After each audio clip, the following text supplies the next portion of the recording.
Et quand vous étiez petit, vous étiez un enfant comment? Plutôt, je sais pas, coléreux, capricieux, Non, non, j'étais assez affectueux? gâté. Heureusement que ma mère était là pour me donner un coup sur la tête, parce que je pensais que j'étais le centre du monde. Mais quand les gens me disent que vous étiez une espèce de Shirley Temple garçon, vous étiez insupportable, etc., et tout le monde vous gâtait, eh bien moi j'avais toujours l'impression qu'on aurait pu faire encore un plus grand effort, hein. Donc je trouvais que c'était jamais assez de toute façon, hein. Et vous étiez rêveur ou pas? Rêveur? Ouais. Non, rêveur n'est pas le mot juste. J'avais une vision que je voulais faire, mais j'avais une vision précise et prêt à tous les sacrifices, mais pas à tous les compromis pour y arriver. J'étais déterminé, je suis né déterminé.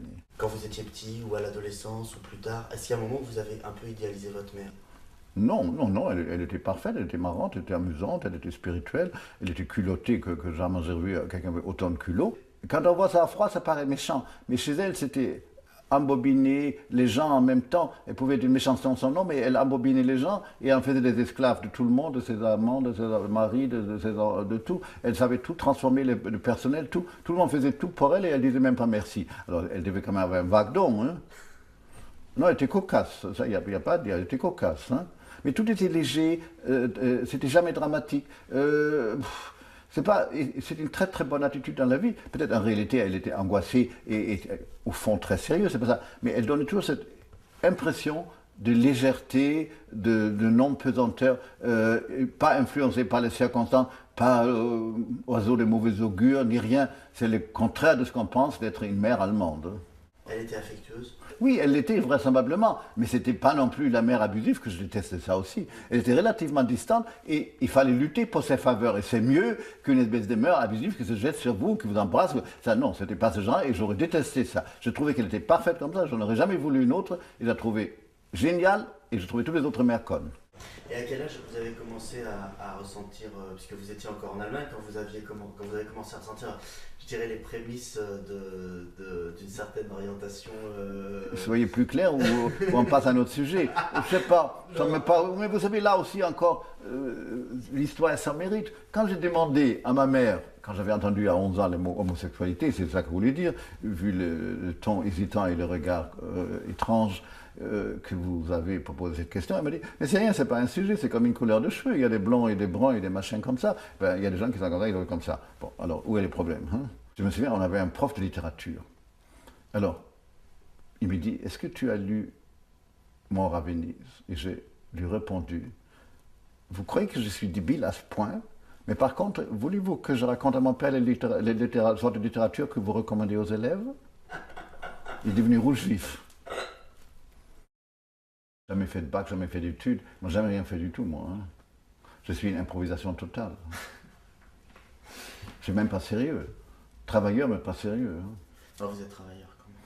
Oui, mais je déteste les gens qui sont travailleurs. Moi, il faut que les choses semblent d'être faites à la légère. Il faut être sérieux, mais vous n'avez pas besoin de raconter ça aux autres. C'est comme le politiquement correct. Soyez-le, mais ne faites pas chier avec ce genre de discours. On voit bien que vous êtes quand même fidèle Ah oui, très.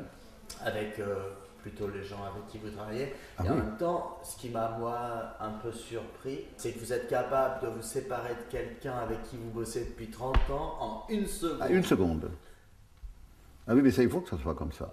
S'il n'y a pas toujours l'épée de Damoclès autour de la tête des gens, ça ne marche pas, hein.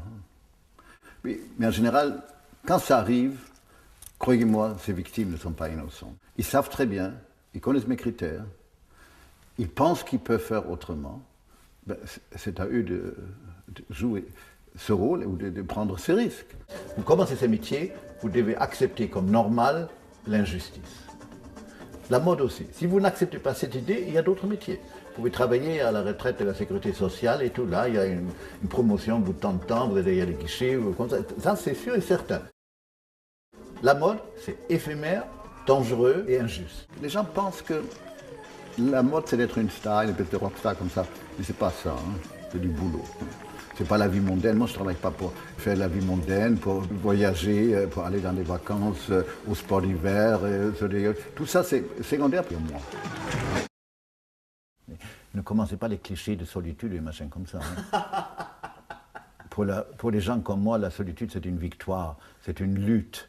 Et tout ça, les gens qui font un métier aux prétentions de création comme le mien, ils doivent être souvent seuls pour recharger les batteries. Moi, je ne pense pas qu'on peut vivre en public 24 heures sur 24 et rester créatif. Pour des gens comme moi, je patine sur une espèce de glace très, très légère et il faut que je passe dessus avant que ça ne craque. Ma mère, je disais toujours, je m'amène partout moi-même, donc je habite partout. Mais je n'ai pas cette notion, j'habite là, j'ai pas de racines. Je suis transportable, transformable, tout ce que vous voulez. Je ne suis pas attaché, ma maison, mes racines, tout ça, c'est des conneries. Mes racines, je voulais qu'une chose, c'est m'en débarrasser pour voler de mes propres ailes. Et ce qui vole de ses propres ailes n'a pas de racines. Vous êtes fidèle en amitié? Oui, mais enfin, il ne faut pas non plus abuser. Hein. Je ne suis pas quelqu'un que, quoi qu'il arrive ou quoi que vous me fassiez, je serai ami avec vous. J'ai une vision des choses et l'amitié, c'est comme l'amour, il n'y a pas de choses acquises, c'est jamais acquis.